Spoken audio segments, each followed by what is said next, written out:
My dad bought everything for me to live over here, the rent, and I don't know what I'm gonna eat. And I'm so hungry right now. I need my dad for me. My dad didn't do nothing. He's not a criminal or something. That's what immigrants took them. So please let him breathe. The government, please put your heart. Let my parent be free with everybody else, please. Don't leave the child with kindness and everything. Thank you. That's all my words I have for y'all. They appealed for his release today outside City Hall. Yesterday, I should say, outside City Hall. My sisters are crying because their dad isn't here. So please, let him come home. NYC is not playing nice. Immigration, deportation, I'm talking about ICE. For this, some people are actually happy. And some people are outraged because they're actually losing their family. But we're going to talk about this ICE situation for like half the video. And then we have the regular video at this time span. But you know I like to get straight into the video. But before we do, like, comment, subscribe, man, show me some love. Alright, come on, let's get straight into the video. So yesterday my dad was stopped by ICE. Very scary call to get. You know, Haitian men, they're very theatrical. So he's talking, he's explaining what happened. He was at a Dunkin' Donuts. They're there, like at least 8 or 10 of them are there at the Dunkin' Donuts just watching and waiting. One of the agents comes up to him and asks him if he's from that area. My father says no. He starts asking about the Hispanic and Latin community in that area. My father's like, why are you asking me? Then proceeds to get a call. So my father walks out to answer the call. The agent follows him outside the Dunkin' Donuts. After my father hangs up the phone, the agent asks him who he was talking to. My father's like, none of your business. He then proceeds to ask for my father's ID. Thank God my father walks around with his green card every single day. But again, Haitian men, very theatrical. What you want to see? My driver's license ID? My TLC license? What you want to see? He showed him everything, including the green card. And then the agent was like, okay, no problem. Then he starts asking my father, oh, how long have you been in this country? None of your business. Basically everything the agent was asking my father was very much, none of your business. I don't want to talk. I don't want to talk to you. And I'm listening to this with my jaw on the floor, like, oh my God, because throughout the weekend, I was just like talking to him, like, please walk around with your green card, wondering when does his green card expire, all these other things. And this is why, because I knew he was going to get stopped. If you have loved ones that not just your loved ones, please walk around with proof that you are okay to be here. The Venezuelan migrants are starting to get deported. This is why I quite feel bad for them, man, because the level of entitlement that these people have had, I have never seen in my entire life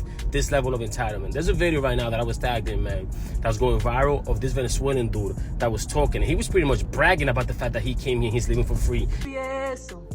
Que a mí no me gusta trabajar porque me da alergia de los taxes que usted paga al mes. Lionel Moreno uploaded multiple TikToks encouraging more of his fellow Latinos to come to the U.S. And he says, it's not my problem, it's not our problem, the fact that y'all bought into the scam and y'all stressed out because y'all gotta pay bills and y'all gotta do all this and y'all gotta work hard. Us, we didn't come here for that, man. We came here to live like we lived in Venezuela, man, where the government's gonna take care of us. And I'm like, first of all, there's no way in hell that back in Venezuela, they were living as good as they're living here, right? But the point is that he was walking through New York City streets, bro, bragging about the fact that they give him a little red card, right, with $1,000 a month, right? They're paying for their rent, they're paying for everything pretty much, right? And he's living for free. He was bragging about the fact. The title of the video, he says, 1 year living free in New York.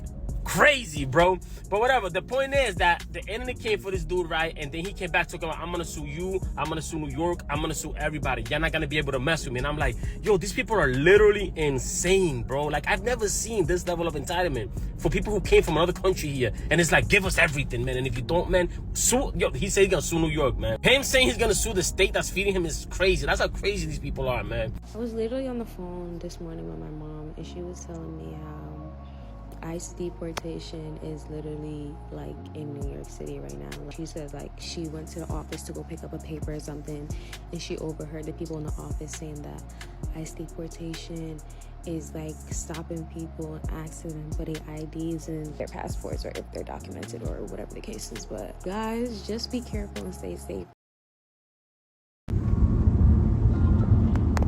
Yo, you don't got no shoes on? You don't got no shoes on?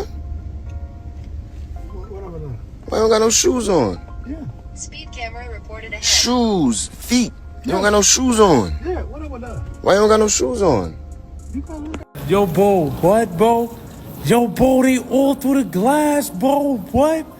Yo, yo, I just came to look like this. They all do this. This is how I budget for 1 month as an agency nurse in NYC. So after taxes from nursing, I made $8.5K. From TikTok sponsorships, I made $160. For my rent, I live with my boyfriend, so I paid $1.3K. For groceries, I spent $442. Usually one trip to Costco lasts me for a while. For my Subway card and Uber, I paid $192. And then I put away $1.5K into my Roth IRA to max it out before the year ends. Then I put $1.5K into stocks. Most of it is put towards VU index funds. And I put $2,000 into my high yield savings account. For shopping and eating out, I paid $1.2K. I just moved to a new apartment, so I bought quite a bit of furniture. For my phone plan, I spent $25. For my student loans, I paid off $500. Hidden in this building is the best studio apartment you're gonna find in downtown Manhattan, more specifically in Soho. So let's check this out. We're in this walk-up building,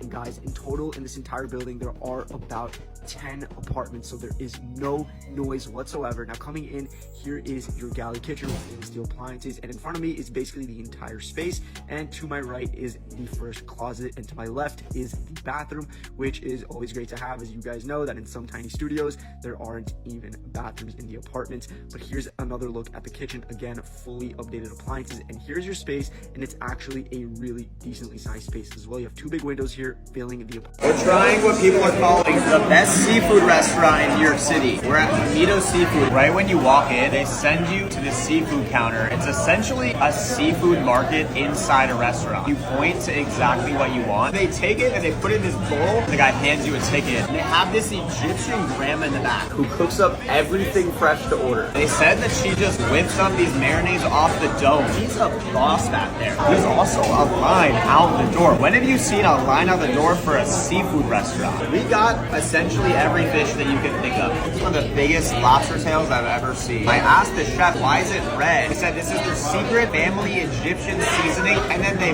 pour melted butter on top. The seasoning is incredible. Next up, we have their jumbo African prawn. Get this dude a max contract in the NFL. This could be like the O-line of shrimp. I was a little skeptical because the sizing just didn't make sense. It just wasn't adding up. Phenomenal. I need this prawns workout regimen. Next up, we have their jumbo king crab leg. Hit with, you guessed it, their secret seasoning butter blend. It's just not fair. Perfectly seasoned. Most crab legs are just crab and butter, but when you add in the Egyptian seasoning, it's a whole new level. Next up, we have their famous butterfly whole red snapper. They hit it with olive oil and garlic sauce on top. So juicy. I need to get on the Egyptian spice wave. Next up, we have their fish tagine. Apparently, you're supposed to make almost like a little sandwich. It's giving me like Egyptian gumbo vibes. That is phenomenal. You just know that the Egyptian grandma back there has been making this dish for like 50 years.